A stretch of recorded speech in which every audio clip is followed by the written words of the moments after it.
Welcome to the Third Generation Wrestling Podcast with your hosts, Eric and Rob.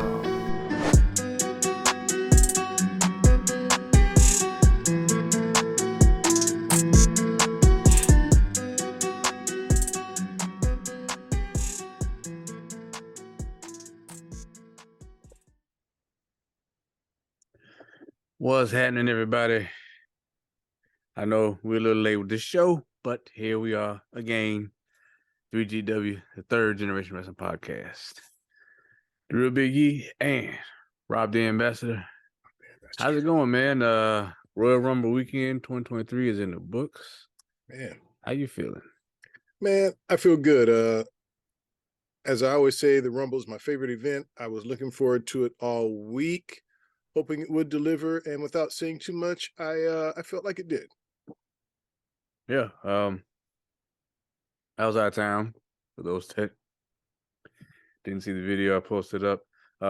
It was colder today than I thought it was going to be, so I didn't get to explain why I drove. I drove back. I flew down, drove back. So I was going to explain all that in the video, but I didn't get to. It was just too damn cold outside today. It was 30. First of all, when I got down there, it was like 50s. I think the highest I got down there was 60. And then the first 2 days, it was warm. And then it was 30s the rest of the time. So that's how kind of Mississippi is. And this time of year, you get some warm days, but then you get some days in the 30s. I'm like, damn, it's cold down here for Mississippi. No. Got back to Illinois, and I just watching the thermometer go down and down and down in the truck. I'm like, wait a minute. By the time I got like 30 miles out, it was like 1 or 2 degrees. Damn, okay. I was like, oh yeah, I'll take that 30 in a heartbeat right now.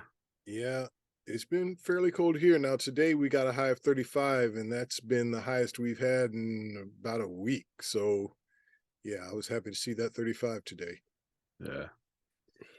Yeah, I think it's supposed to warm up tomorrow, but who knows? Back to work tomorrow, unfortunately. It's also Groundhog Day tomorrow, if you believe in that sort of thing. I can't remember. I never can remember if if you see the shadow, you don't see. I don't know. Yeah, I don't. But yeah, it either means 6 more weeks of winter or an earlier spring. So I think he's supposed to see his shadow. And I guess it's a real damn groundhog. I mean, I don't know, man. It's weird, but yeah, you know, when I watch it on TV, this actual groundhog comes out and they lift it up and they announce that it either saw its shadow or didn't see its shadow. I don't know how it sounds all just, I don't know. I know for years they used the same one until it died and they had to get a different one. Well, yeah. I mean, how long do groundhogs live? They, you know, I guess you got to change them out every once in a while. I don't know, but I sure hope it's warm weather, especially what I do. Hey man, that's all I'm saying. You know, look, I don't work outside, but I have to go outside sometimes, and I'd much rather go out when it's warm. Yeah. But the summer can be brutal too. The cold. Excuse me, I don't prefer it. I do not prefer it. However, what was not cold and what got to a hot start was the Royal Rumble this year, which I was kind of surprised. They started with the men's Royal Rumble, which kind of told me something big is gonna happen in that main event. But I just kind of just stay in the moment for the time being, stay in the Rumble. Before we get there was the return of Pat McAfee, which I know a lot of people were kind of assuming that was going to happen. He come back around WrestleMania season. I enjoy Pat McAfee. I think he's great. He adds a lot to the show. He's elevated Michael Cole. You can really tell they enjoy working together. I've never seen Michael Cole so excited to be at work other than when Pat McAfee's around. And y'all know I can't stand Corey Graves. So I was actually hoping Pat McAfee was coming out and kicking Corey Graves to the curb, but that was not to be. So Per usual, I mean, and this goes for moving forward. Anytime any discussion we do, feel free to jump in. You got something. So, Royal Rumble 2023 from the Alamo Dome in San Antonio, Texas. Like I said, kicking off with the men's Royal Rumble match. Had Gunther and Sheamus coming in at number 1 and number 2. And we get reminded of that awesome match they had last year, Clash of the Castle. Highly recommend you check it out if you haven't seen it. And after that, good Lord, sorry, book. The Miz coming in number 3. Sheamus, that was really funny how the Sheamus and Gunther had him in the corner, and they were kind of doing it. Yeah, that was good. I like that. Number 4 was Kofi Kingston, who did get some good offense in. 5, Johnny Gargano. 6, Xavier Woods, and Miz got eliminated. Number 7 was Karrion Cross Cakes, because Cross Cakes? Man, that dude is round and bound, man. Man, he was looking a little. Well, man, look, you mentioned Michael Cole earlier. I'm surprised you didn't make mention of him. Man, Michael Cole is like a pregnant dolphin, man. You don't like to make fun of people, but I mean, these things were pretty noticeable. Yeah, I think anybody watching was probably kind of like, "Whoa, wait a minute." Yeah, but look, in Cole's defense, he's an announcer, right? Right. But come on, Karrion Cross, dude, you're on the main roster. They're trying to do something with you, and man, come on, man, you gotta come out in better shape than that. That's all you really. I mean, that's part of your job is to work out. Diet, if you feel like you got to be dieting, man. You can't be. I don't know. I don't know. To me, that just says lazy because he's never been like super tight. Yeah. Not like a Randy Orton type body, but he never looked like that. Yeah, and man, growing the hair back hasn't helped his image. I feel like he kind of lost his edge a little bit. Now, gaining the weight. Come on, dude. Let's get it together here. Right, and it's like your spouse is in the business too. She should be coaching you, like just saying, but baby, come on now, you supposed to be intimidating. That ain't intimidating. But she's probably telling him, "I like you better with the hair." Yeah. It's probably something like that. I don't know. Yeah. It's probably something like that. Chad Gable, number 8. Number 9, Drew McIntyre, who eliminated Karrion Cross. Karrion Cross was in and out real quick. Number 10 was Santos Escobar. Glad to see him. 11 was Angelo Dawkins. Xavier Woods got thrown out by Gunther. I don't know. I think that you and Good Brother were talking about this. So Kofi looked like he was about to do a spot with the chair, but Gunther kicked him out so hard that he hit the chair and hit the floor. Yeah, I don't think it was supposed to go that way. I think Kofi was supposed to do his typical crazy cool stunt where he almost gets eliminated. Because Xavier was holding the chair. Yeah. He fell so hard he knocked Xavier down. Yeah, it didn't work out. I think Gunther might have put a little too much on that.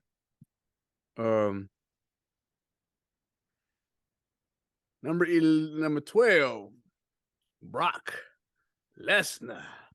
And I hope somebody checked on Santos Escobar because goddamn. Oh, man. He hit the back of his head on the hardest part of the ring. Yeah. It looked, I did watch closely, like he did get up afterwards, but that was ugly. He also eliminated Dawkins and Chad Gable, and then out comes Bobby Lashley. And this obviously is going to be a feud that continues because Lashley eliminates Brock, and then Brock just goes off. I didn't expect him to grab the steel steps and slam it on the announce table. Like, yeah, man. Yeah, I mean, Graves and them was right there. I mean, yeah. Brock didn't take nothing off. He slammed that. He slammed that thing. Yeah, man. He ran at Corbin so hard he fell down. So he was mad. And then, officials came out, got him up. And then Corbin, number 15, was Seth freaking Rollins, who literally. There I go. I'm looking funny. He'll come back. Yeah. Seth this is rolls weird. Corbin in and throws Corbin out. So 16 was Otis. 17 was supposed to be Rey Mysterio. Didn't get him. Didn't even get a replacement. So this was a 29-man Royal Rumble. Seth Rollins eliminated Lashley. The camera angle wasn't very good on that, but whatever. Number 18 was Dominic Mysterio wearing his father's mask. And yeah, the implication being that I guess he had roughed up his dad before he came into the ring. Now, what I heard is that Ray was actually injured and could not get cleared to participate in the Rumble, so they kind of had to pull a swerve. I guess my question would be, why not show that backstage, him just laid out or holding his knee or something, whatever's hurt, instead of just not showing him at all, Maybe he couldn't travel, but I kind of like it that way because it kind of helps to build towards the story. Now, if we get Dominic versus Ray at Mania, like some people are expecting, that kind of helps to forward that storyline a little bit, because I think what was supposed to happen is those two were probably supposed to have some sort of face-to-face in the Rumble to kind of build to that story. They couldn't do that, so they had to do something. Mm-hmm. Just my theory. You're probably right. Number 19, Elias, who breaks a guitar over Gunther's back, and he was showing the scars of that later on. I mean, he had deep cuts, bleeding. He takes a bro kick and a claymore, gets thrown out. Yeah. He took both those at the same time. Number 20, Finn Balor. Johnny Gargano got eliminated. Number 21. Can you dig it, sucker? No, we can't. We can't dig them old ass knees you try walking out there with, man. Hey, he still got the spinneroonie in though. He did, but them kicks wasn't getting up there. Hey, but what? He's about my age, right? Brother's in his 50s. I know, but if you can't do it, we've talked about it. You can't get it up there. Don't try. He's a Texas native, so he probably just wanted to make an appearance. Just Oh, I got no problem with it. Yeah. No problem with it. He didn't steal anybody's shine. I mean, he did hit the bookend, but and did spinneroonie. That's what he does. At this point. And then Gunther throws him out. So, no problem. I just was laughing at them knees. Like he was hurting. Hey, I can sympathize. I can sympathize with the busted knee. Let me tell you. No, I get it. 22 was Damian Priest. 23 Montez Ford, who was surprisingly in and out very quickly. 24 was the rated R superstar Edge, who just eliminated Priest and Balor, made short work of them. But of course, they would. He was going for Dominic, and then Priest and Balor came back, pulled him out. Austin Theory was making his way to the ring. As all that's happening, they're still brawling in this long ass walkway for the show because the Alamo Dome was humongous, and they're fighting. Edge gets the upper hand, and Rhea Ripley comes out, attacks him. Man, that was a stiff kick to the ribs. I was almost kind of like, damn, Rhea, you put a little bit on that. And then Beth Phoenix comes out and spears her. Like she put something on that. Yeah. So, setting up for later on. I thought Beth would have for sure 1,000% been in the Women's Royal Rumble. It was kind of shocking she wasn't. Yeah, instead they had another lady come out. We'll get to that. Yeah, we will. Yeah. Austin Theory was 25. Omos 26. I gotta say, man, just for him to make Drew and Sheamus look small just by standing there, it's like, my God. Because I remember the picture you took with Sheamus and Cesaro. Mm-hmm. And they were a little bit taller than you, so you can gauge how big those guys are. Omos is like a whole half body taller than them dudes. Yeah.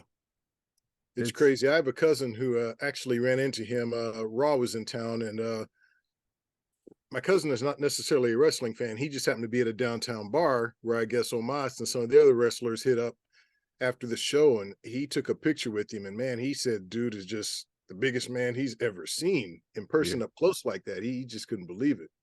Yeah. That's a large man. Braun Strowman, number 27, which is fitting.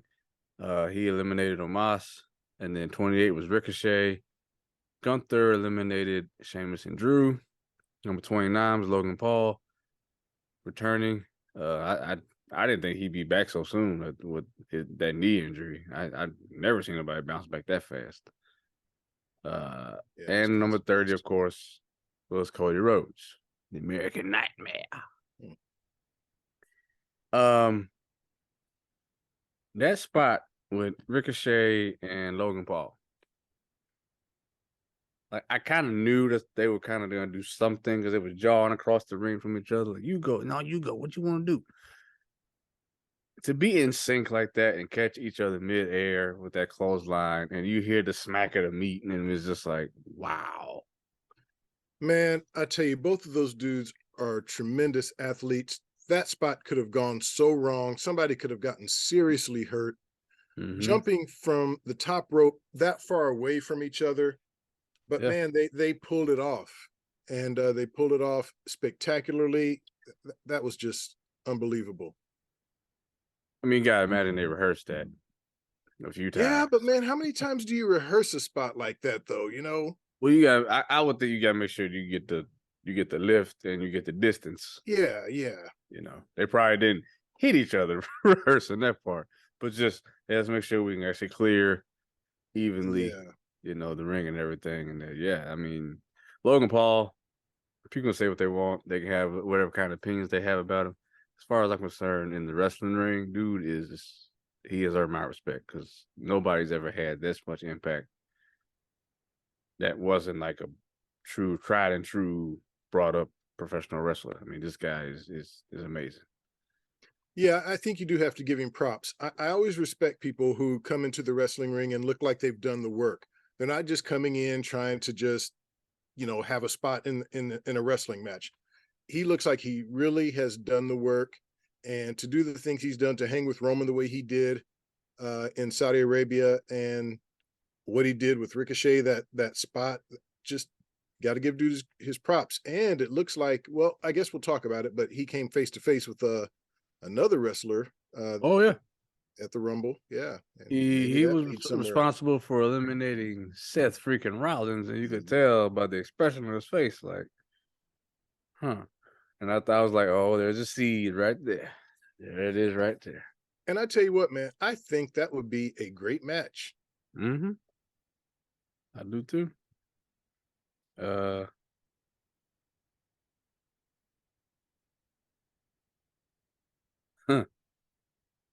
I was just looking at, Tom Brady retired today. Yeah, and he says it's for good. He says this is the real deal now. A couple of weeks from now, we'll see if that's still the case. But I just saw his wife wished him well. His ex-wife, you mean? Ex-wife, sorry. Wished him well. Yeah, you should have done it last year. Maybe we'd still be married. You should have done it last year. Yeah. It's like you didn't benefit from coming back this year. You didn't go to Super Bowl. You played your worst year ever. So is what it is. But so get down to it. It comes down to Cody and Gunther, and they pretty much have a match to end the Royal Rumble. I mean, this thing went on for like almost 10 minutes. And at the end of the day, Cody gets the win, eliminates Gunther, and he's going to WrestleMania. I thought this was like, if you could draw up a Royal Rumble and just have it go flawlessly, I think. I gave it superb. I loved it. I enjoyed the hell out of this Rumble. I was never bored. There was no real low spots.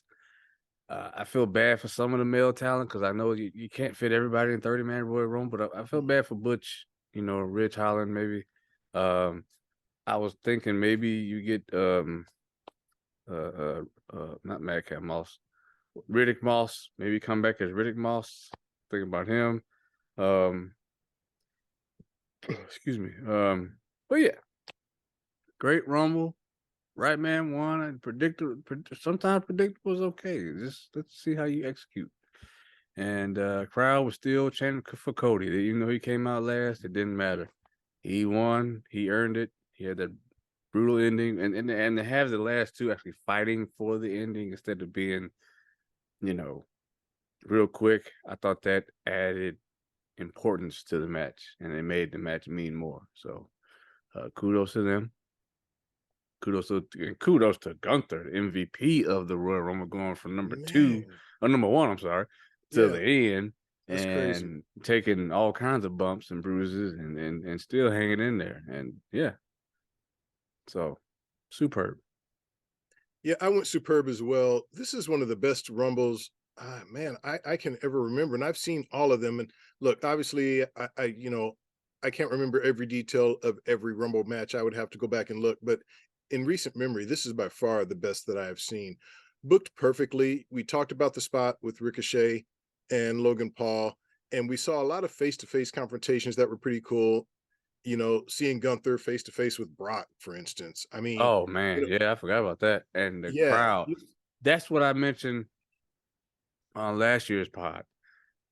You do this in the Rumble. Let's get these face-to-face that we never get any other time, and let's see how the crowd reacts. Like, oh, okay, we could do that down the line, Yeah, and we didn't have, and some people may feel good, some people may feel bad about this. We didn't have like the returns of some of the old guys, like we didn't see any, no Santino Marella, no, people like that. I don't mind that every once in a while. I kind of like the nostalgia, but I think in this case, the match was better for it. Yeah. It could have made instant classic. Now, I didn't pick Cody to win because I thought it was so obvious that Cody would win. I thought maybe they would go a different way. Like I said, probably a little bit of overthinking. So Cody comes in, he wins. But not only did he win, they had him come out at number 30. Number 30 is usually reserved for somebody who we know is a surprise. So when the 29th person comes out, I'm like, oh, well, shit, I already know number 30 is Cody. So there's really no suspense there. That was the only thing that kind of brought it down, but that's nitpicky. It was still superb. Yeah. I think I agree. Having him coming out 30, I said that. I wouldn't have had him come. I would have had him come out at 1, but I guess that's asking a little too much. Yeah, but like I said, there was a lot of hard work done, and this Rumble really told stories, built the rivalries. So it did what it was supposed to do. It did. Hell of a job. Great Rumble. Great Rumble. I really enjoyed that match. I was pumped after that. I was already pumped for the show, but when you start off hot like that, oh yeah, man, it just really makes you ready for the next match. But unfortunately, yeah, my grade was in when the bell rang. I didn't know what the hell they were gonna do. Pitch black match. I had no idea what the hell a pitch black match was going to consist of. Obviously, I figured out, they're going to turn the lights out. Other than that, I don't know what they're going to do. Now, I noticed LA Knight came out with the yellow. I was like, okay, that's how we're going to be able to see him. And there's going to be lanterns all around the ring. I don't know. There's a tie-in with Mountain Dew. What do we got? Bray comes out, and he's got the eye makeup, and I said, okay, well, this is a different Bray. He's wearing this black vest. I said, okay, we'll get a little something a little different. To me, it was subtle, a little subtle thing for the match, especially when you go from being the Fiend to doing that. Okay, that's all right. And then I get in the ring, and the bell rings actually, and the lights come back on temporarily. I'm like, scratching my head. This is pitch black match? And you see Bray in the corner. He's got his head down. And then the lights go out, and then he flips back, and you see the UV paint on him, and the red contacts, and the grill. Also, on his way to the ring, you can see all the members of the Firefly Funhouse. I don't know if you noticed that. Yeah.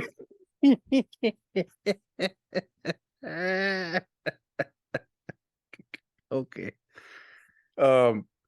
Now, when I said my grade was in, I know a lot of people probably assumed that mean I was going the other one way. Well, I'm actually going the opposite way. I enjoyed the hell out of this. This was fantastic. And when he bit back and he had all that shit on his face, I was like, oh, I didn't expect that. And then the lights, everything was UV. I said, okay, that's cool. Never seen that before. And now, to be fair, the match quality itself was not all that great. Bray Wyatt hadn't wrestled in 2 years. I don't know if it was a botch or if it was a counter that the camera had a bad angle on when they were fighting on the outside with steel steps. But I thought LA Knight came back with the table spot. Table spot was cool. All that green shit going everywhere. I liked how the ropes was lit green. I mean, they really took. I was like, wow, okay, y'all put effort into this because the whole damn arena is just it's dark, but it's lit up at the same time. So kudos to them. The ending was really the only thing that bothered me with this whole thing because it was kind of sudden. Sister Abigail out of nowhere. I thought LA Knight might have kicked out and may have been a couple, maybe passed him out with the mandible claw. I don't know, but I thought that was the only thing that bothered me. After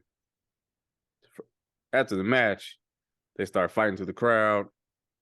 Bray Wyatt puts on another mask, which looks even more crazy. And they fight this area. And there's a giant stage. And Bray Wyatt looks up. And there's Uncle Howdy. And Uncle Howdy jumps off this thing. This thing gotta be 20 feet in the air. He jumps off through and jumps on LA Knight through this platform, and fire shoots up. And the Firefly Funhouse comes out behind him as the whole crowd is chanting, "Holy shit." Man, this was great. I know I didn't see, this is how you do the shit. That whole Inferno shit with Randy, I hated that. With the dummy, no. That was terrible. This is how you do it. So I'm giving this also superb. I loved it. I enjoyed it. I ain't never seen nothing like it. The originality. I didn't know what to expect. I was worried. I was concerned. But to me, they delivered. That's just how I feel. I know probably, I don't know. I haven't looked at anybody. I haven't listened to anybody's podcast. I haven't looked at comments or nothing. This is just how I feel. So go ahead and rake me over the coals, sir. Well, I don't think I won't rake you over the coals because it's not going to get a GFY or some bullshit. Because first of all, I didn't know what to expect. I was expecting the worst, and it wasn't as bad as I thought. Now, that doesn't mean it wasn't bad. Yeah. It wasn't as bad as I thought. Now, it looks like what they were doing is making use of black lights. I used to have UV lights, yeah. Yeah, when I was a kid, I used to, not a kid, teenager. I thought black lights were cool, and I had some in my room, and I had velvet posters. And at night, I would turn the lights on, and the posters would look cool. They would light up. I had this weird kind of cool atmosphere in my room. So I thought that it was a unique idea. I thought it was creative. I thought visually it looked cool. But I didn't think the wrestling was very good. I didn't think that, yeah, you know, I mean, it was meant to be a spectacle. Right. So that's the only thing. Yeah, visually it looked good, but I just didn't think the wrestling was all that good.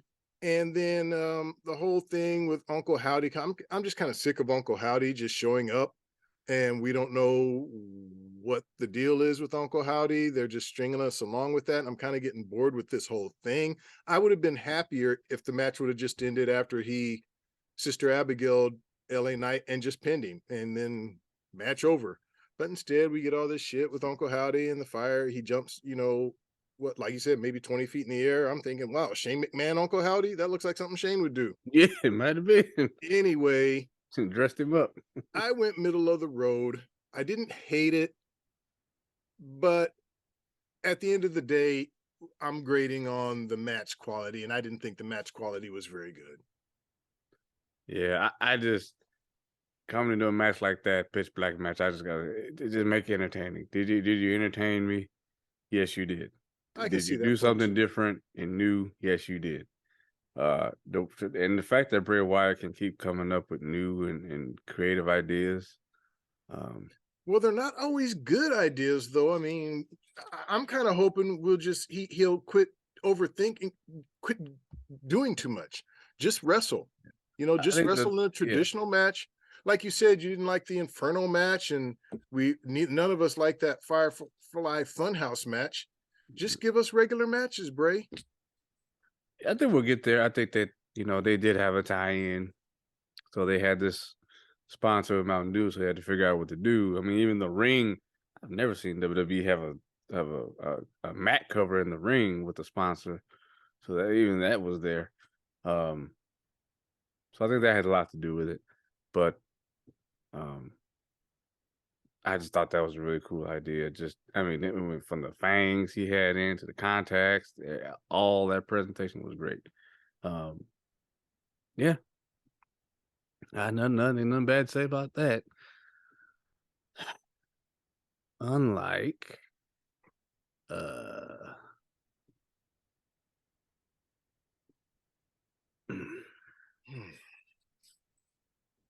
man, the crowd must have been like worn out from the first two matches, especially when they have an hour long, 45-minute long Royal Rumble, and then you get, spectacle, and then you get this the Raw Women's Championship match, just a straight up match between Bianca Belair and Alexa Bliss. And I was expecting, after that, I didn't expect to see Uncle Howdy, so because he just burned up essentially. But this just did not work, and I kind of felt like it wasn't going to, because when they were building this matchup, every time they got physical, I didn't buy it. I didn't believe in it. It didn't feel like these two connected on any kind of level. And the match showed that there was nothing here, and the crowd did not care. It was silent. I've never seen a Bianca match silent.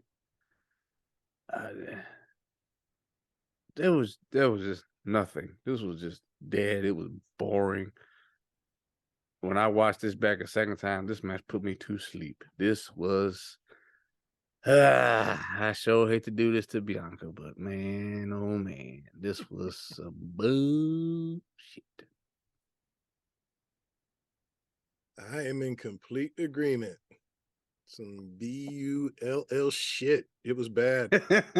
These women just, I don't know, they just don't have chemistry. It didn't even have anything to do with Alexa's character. We didn't see Lily or anybody like that. It was just not until afterwards, but yeah, right, that was after. Yeah, it was just, I don't know, man. Both of these women are talented and can go. Something was just off. Something was missing. It just was not there. And yeah, some bullshit from me. I was bored. I'm like, wow, this is a Bianca match? I could see maybe during their first title run, maybe something like this, but not now. This was bad. Yep.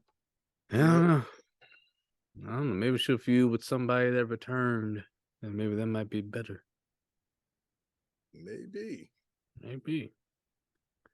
After that, we got, to my surprise, the women's Royal Rumble match that I do not have. I don't have the complete list of that. Oh, I actually do have that. Okay, well, I'm going to throw it to you, sir. All right. Well, starting off the match, we had Rhea Ripley and Liv Morgan. Start with that.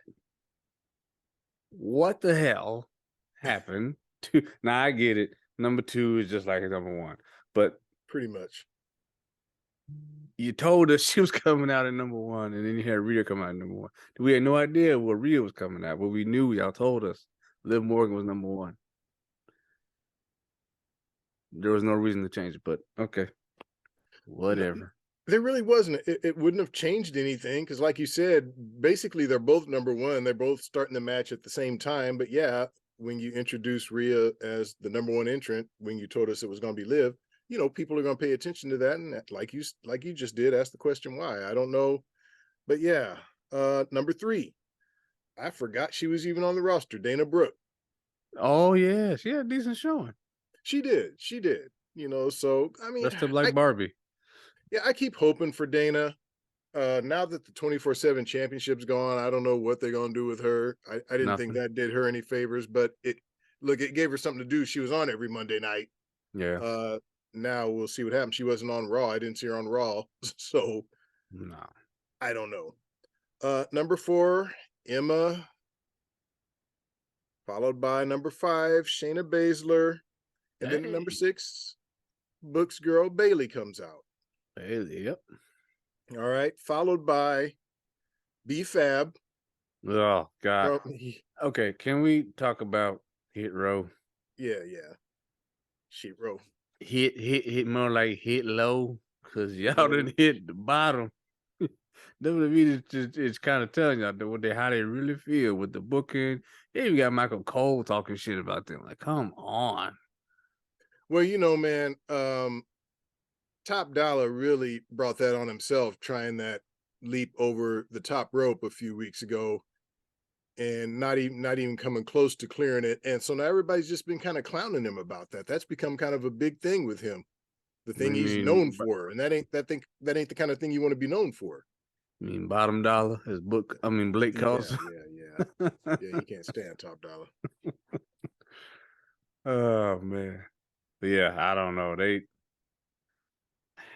They're in the same category as the maximum male models. Shit, pretty much. At number 8, and I was glad to see her, Roxanne Perez from NXT. Yep. Came in. All right, number 9, Dakota Kai. And then followed by her tag team partner, number 10, Io Sky. And then number 11, we had the Boat. Hadn't seen her in a while. Natalya came out. The Boat. I gotta tell you, I laughed out loud when we was talking about that. I was like, "Oh, Natty's back!" And the Boat. I forgot all about Boat. Oh man, yeah. Can't forget about the Boat. All right, and then at number 12, we had Candice LeRae, still trying to find her way. Yeah, and then, man. Surprise to me, number 13, Zoe Stark from NXT. She did look good. Yeah. The move she hit was clean. You can tell she knows her stuff. I can't debate that. She's like a female Shelton Benjamin.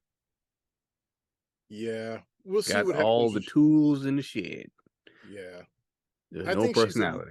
I think she's a little bit better talker, but we'll have to see what happens when she gets to the main roster, though. I mean, it's a little tougher to make your way on the main roster than it is in NXT. And then at number 14, my girl, Xia Li, who just can't seem to, to make an impression on anybody. But I love me some Xia Li. I was talking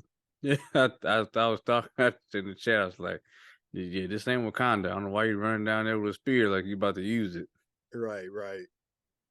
And then halfway through number 15, we had the man. Becky Lynch came out. Huge. Number 16, Tegan Nox. Yeah. Tegan Nox. All right. Number 17, Asuka comes out with an all-new look.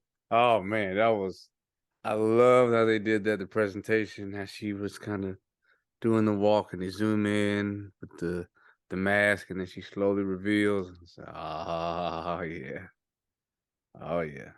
And I mean, it's cool. I just think Asuka's just so pretty, though. I just wish she wasn't wearing makeup every week because, man, she's a pretty girl. I don't mind the stripes under the eyes, but when you cover up the whole face, come on, don't do that. But I mean, it's cool though, and I know fans of her from the old days, like Inside Man, really, really like it. So I get that. All right, at number 18, we had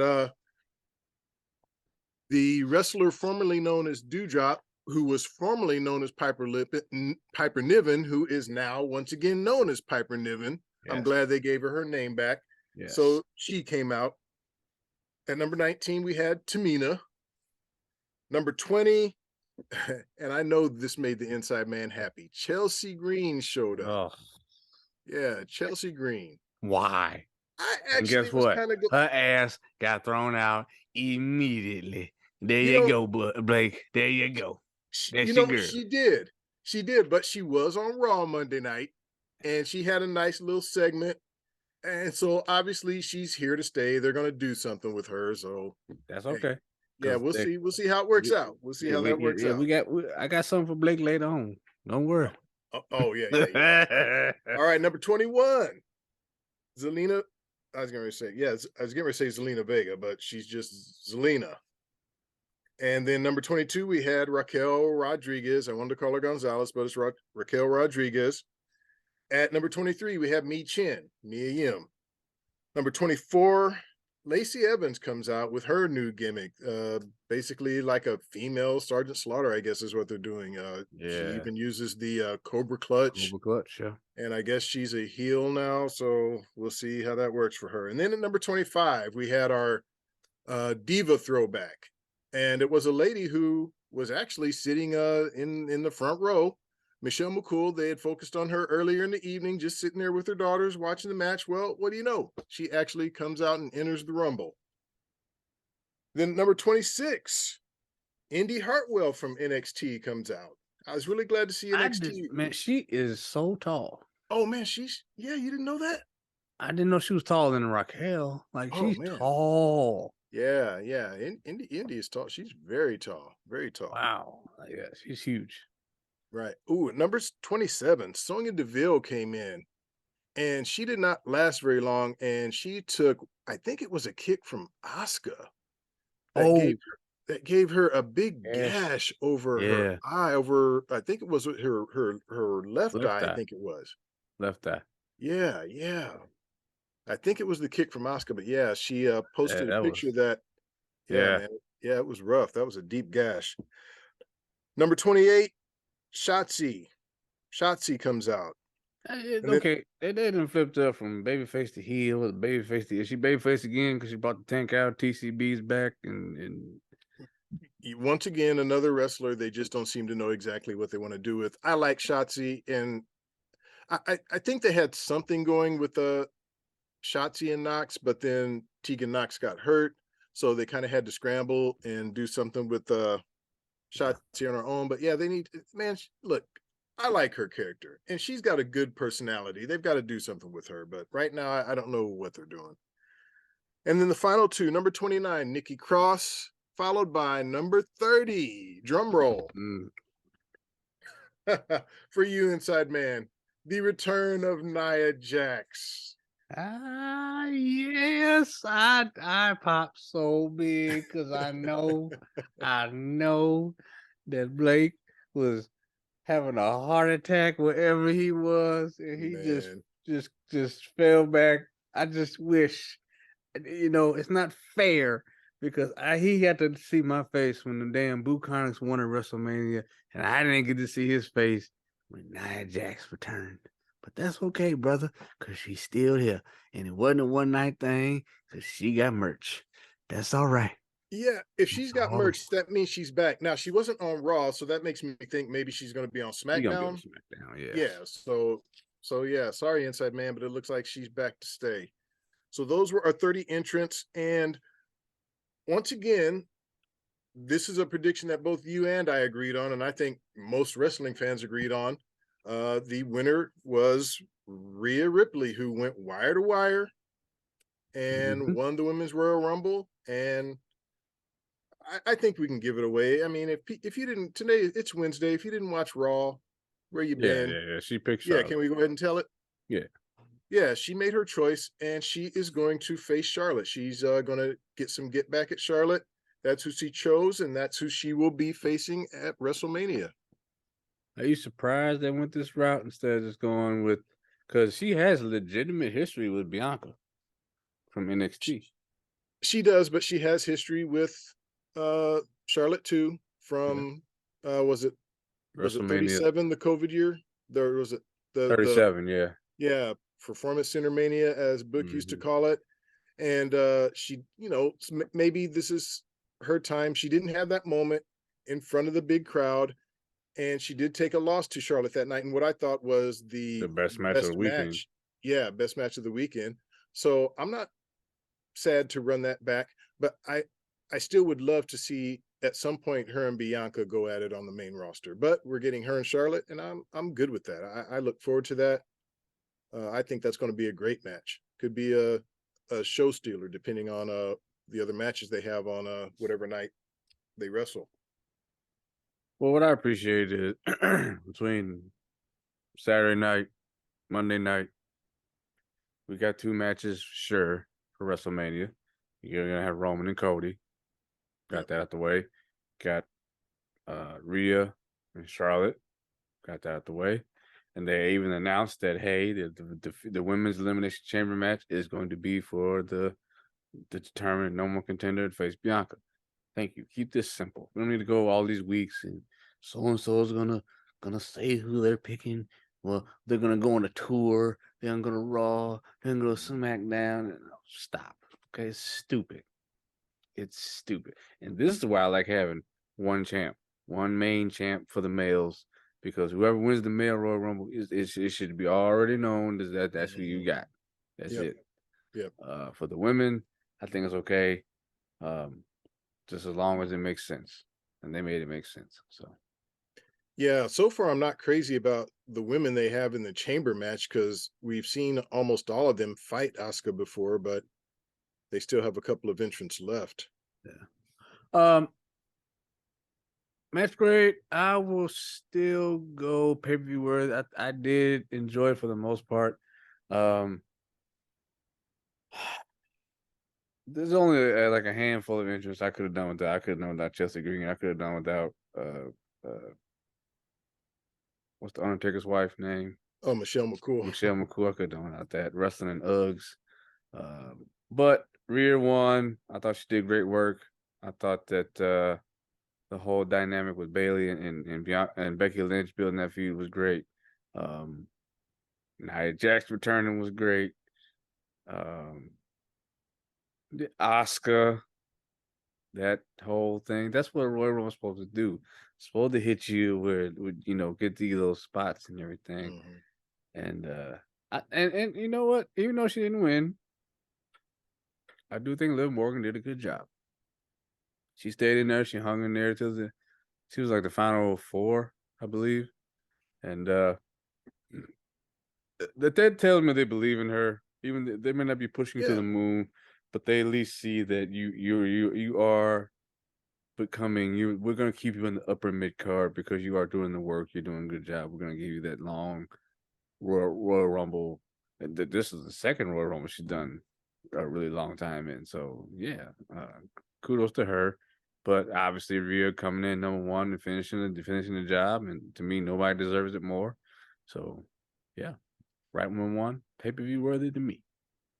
Yeah, man, I'm giving it pay-per-view worthy also, but I think I liked it a little more than you did. I was close to superb, but just I don't know, some of the star power. I was glad to see like Chelsea Green come back. I was even glad to see Nia come back. Yes. I think Rhea, obviously, it was pretty predictable that she would win, but seeing her go wire to wire, very impressive. Like you, I like what they're doing with Liv. I actually wouldn't be surprised to see Liv win the Elimination Chamber and challenge Bianca. I mean, I think people would buy that. Now, of course, I'm an Asuka guy. I would buy that, but I think it wouldn't shock me if it was Liv who actually won. But yeah, I gave it pay-per-view worthy, but I went high pay-per-view worthy. Man, both of these Rumble matches I thought were solid. I enjoyed both of them. I remember last year when we did the Rumble show, we panned both of those matches, the male and female. They completely made up for that. This is how you book these types of matches. I don't know who produced these matches, but both of them were done very well. Paul Levesque. I think I know he's running things. I don't know if he actually produces all the matches. He might have a hand in it, but come on, man. You had to, especially the males, the men's Royal Rumble. You had to have that NXT feel the fact that it went the way it did, and then they have like almost a match at the end. Yeah, like that was like a full-on one-on-one match between Cody and Gunther at the end of that. it was, man, and it was That's crazy. from his Gunther had mind. been there the whole time. Cody had the benefit of being the last one in. Gunther was the first one in, and still, even at the end, even after everybody had been eliminated, went another 10 minutes. Just him and Cody just did a whole nother match. Insane. Yeah, sanity is what it is. But last but not least, and I really, really feel like something big was going to happen when the women's Royal Rumble went on before the main event, which was Kevin Owens versus Roman Reigns for the undisputed WWE Universal Championship. I hope I said that right. Yes, Hardy did perform the theme song of Royal Rumble. I don't care. I'm not really into Hardy. That's not my type of music. I didn't mention that. And it's not that I don't like rock. I like rock. There's rock bands I I enjoy. love the There's rock rock music. singers I enjoy. It was just this. I was like, I ain't feeling this. No. I like all types of genres. If it sounds good, I listen to it. I don't care. Hell, my wife even got me listening to country because some of the songs sound good. Yeah, I like some country too. Coming into this, I was kind of curious how they would top the previous Kevin Owens and Roman feud with the TLC match and then the Falls Count Anywhere match. I thought this was still an intense match. Now, this is an example of two people that have great chemistry that you could just put in a match at any point in time and they're going to do great things with no stipulation. It was intriguing. But before we even go there, I noticed it took me till I get to the main event to notice the fact that no members of the Bloodline were in the Royal Rumble. And only Sami Zayn came out with Roman Reigns. And we all talked about how the fact that Roman told him, I don't want to see you until the Royal Rumble. Yeah, final test. But I guess because Roman was in New York and SmackDown was, I can't think of what SmackDown was, but he wasn't there. And Jey Uso did make a phone call to call Sami Zayn to help out Solo Sikoa. So I don't know how that's going to work out when SmackDown comes, but I'm sure it's going to play a role in the show. The match itself, I think it's only fair that we separate these two. The match itself, I will give pay-per-view worthy just because I've seen these two. This was not a bad match. This was a good match. Really good. Really well done. I thought both men got in a good offense. Near falls, they did the whole 9. But obviously Roman wasn't going to lose. No matter what, Roman's not going to lose before WrestleMania. That was not going to happen. So, but I knew there was a reason this went on last. So, before we go there, I gave the match pay-per-view where Roman won with the spear on Kevin Owens. What do you think of just the match? Yeah, just the match itself. I'm with you. Pay-per-view worthy. Nothing special. These guys, some of the matches they've had before I thought were a little better, but going into this match, I knew that the match itself was not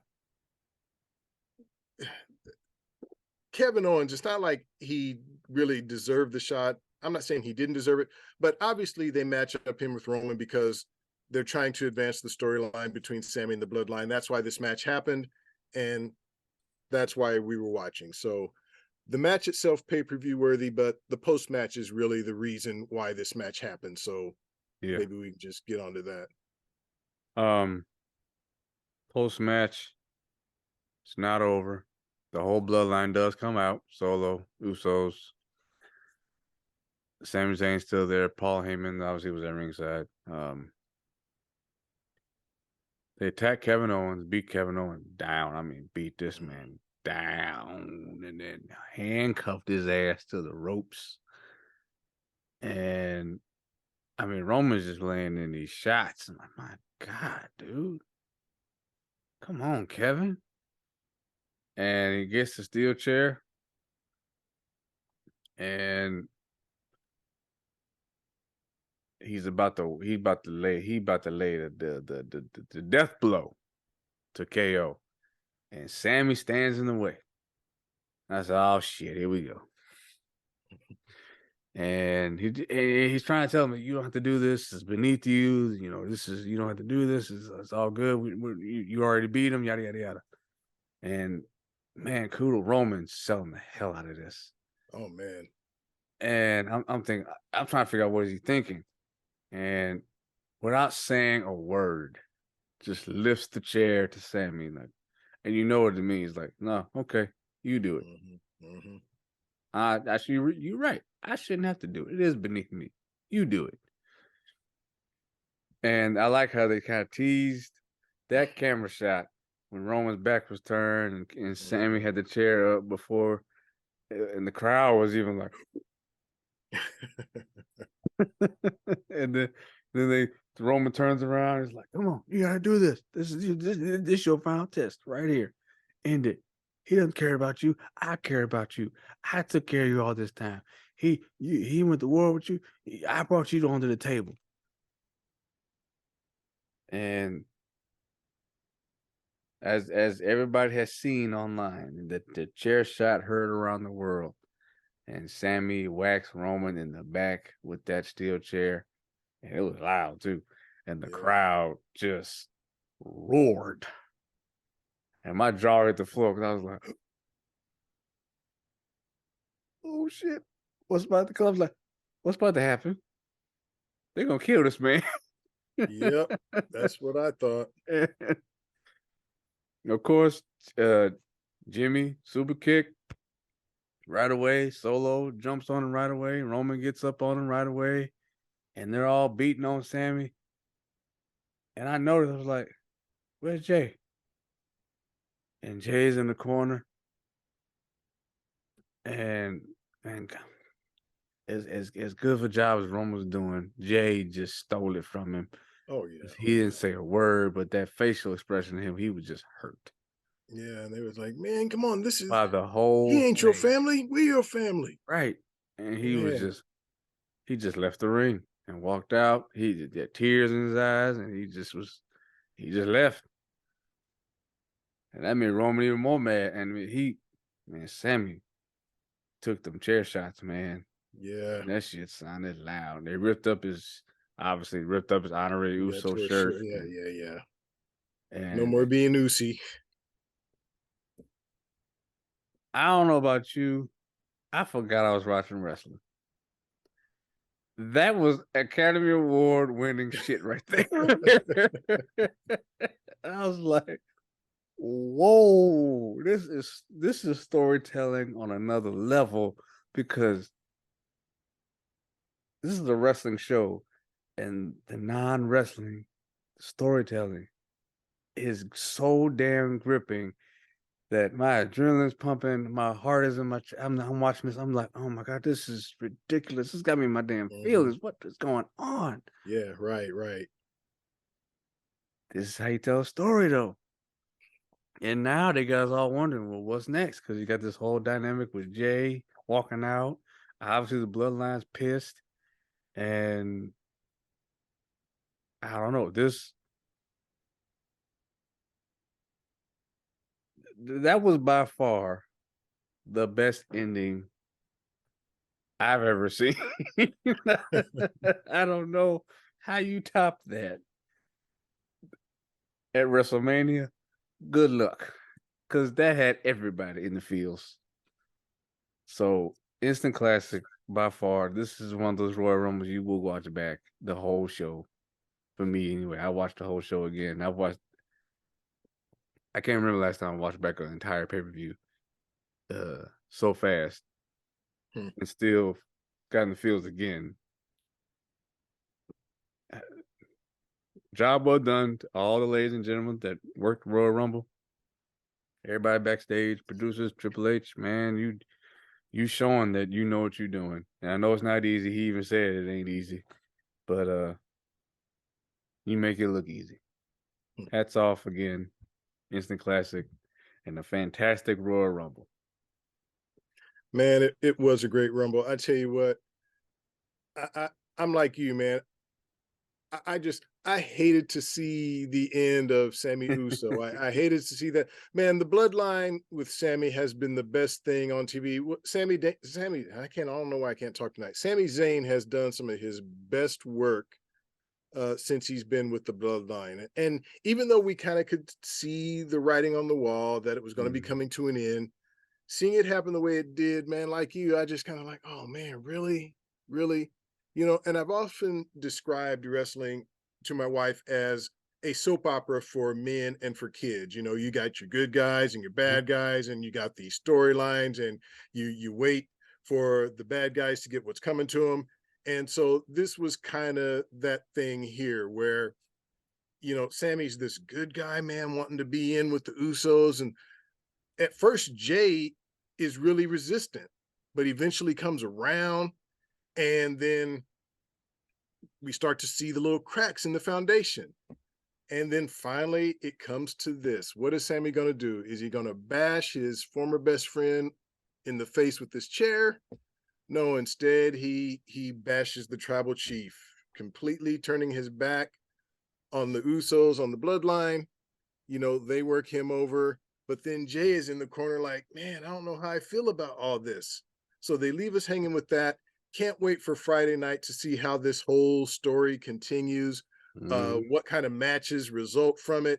This is how you write a great story, man. This is just great storytelling. Wrestling isn't just a bunch of guys and women wearing tights and beating each other up.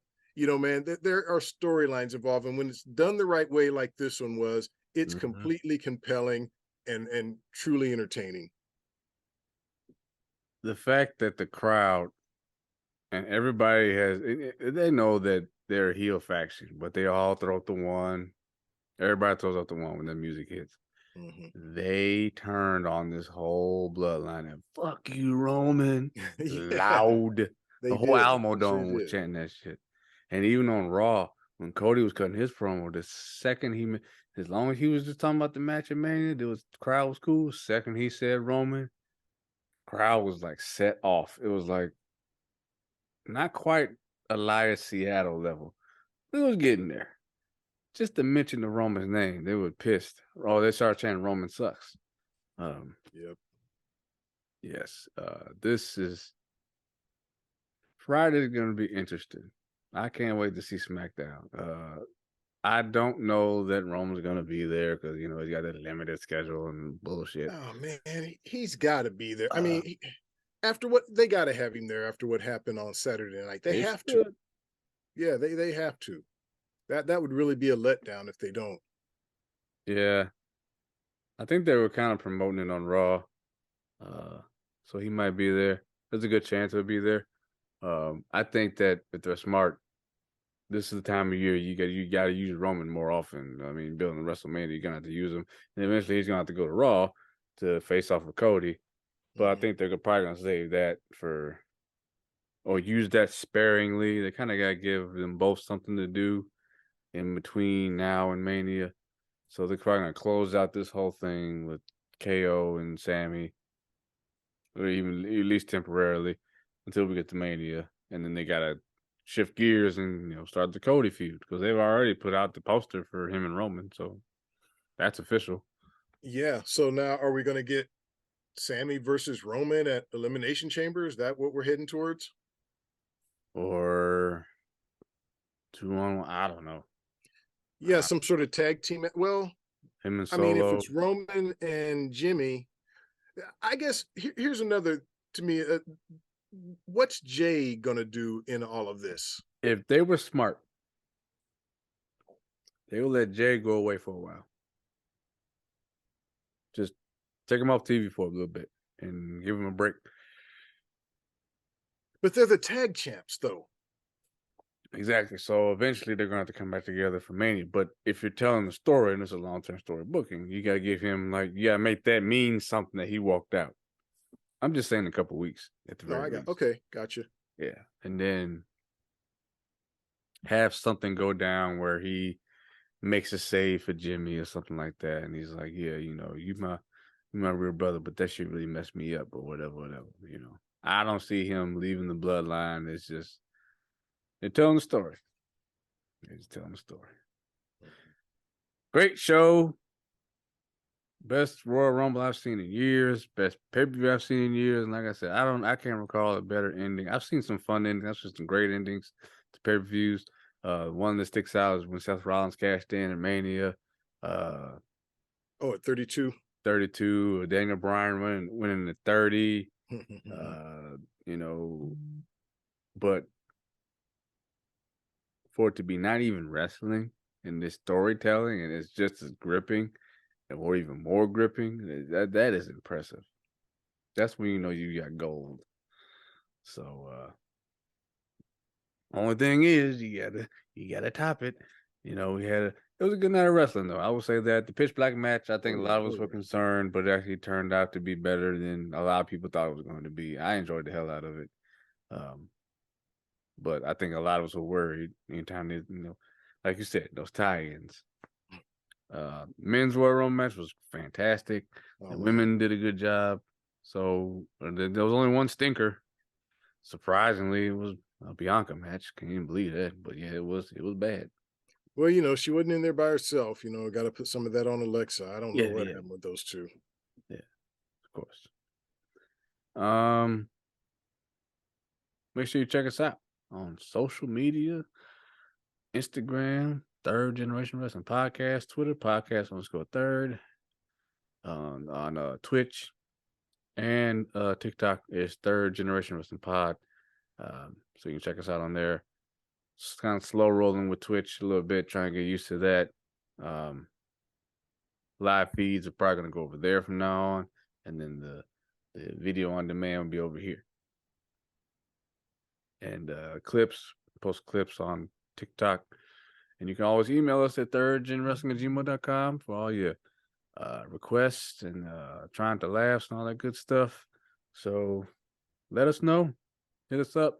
Thank you for all those who have subscribed. I don't know.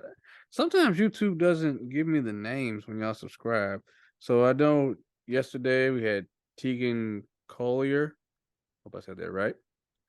New subscriber. Thank you, Tegan. I know Anders S commented on the latest Fart and Preacher video. We had Appreciate it, Anders. Yeah. Spider-Man Gamer 973. New subscriber. Appreciate it. Spidey. Appreciate it.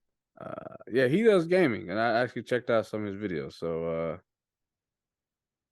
I appreciate it. Joseph Freza commenting on a couple videos, and so did Keely M. So thank you all. All right.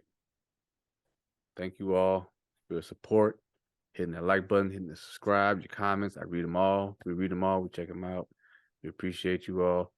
And more content on the way. I know we're going out of town and had some personal stuff going on. We are going to get that fully loaded retrospective done. Promise. Oh, okay. And still got my notes. Yeah. So promise. I got mine too. It's just been a whirlwind as always. And I think we about due for another Trying to Laugh. I don't know what's going to be, but maybe sometime over the weekend we get that done and get that out to y'all. So, and obviously gaming. I'll get back on gaming probably sometime tomorrow. Probably going to take it easy tonight. So, again, thank you all. Hope you all having a great 2023. And I'm going to shoot over to the ambassador to take us home. All right, y'all. You know the drill. We love y'all. We appreciate y'all. Like Big E said, send us some show ideas. Give us your comments. Please continue to subscribe. As I always say, we're trying to do big things in 2023. We can't do it without you all. Hit us up. We love the Rumble, but what did you think? Let us know in the comments. What did you think of each match? What do you think of the show overall? Once again, love y'all. Appreciate you. Thank you. Yes. What did y'all think of the Pitch Black match? And what did you think of that ending? Did it get you in the feels like it did us? Let us know. We appreciate you all again. We love y'all and take care. We'll speak to y'all again. Make sure you hit that like button, subscribe, and share. Peace.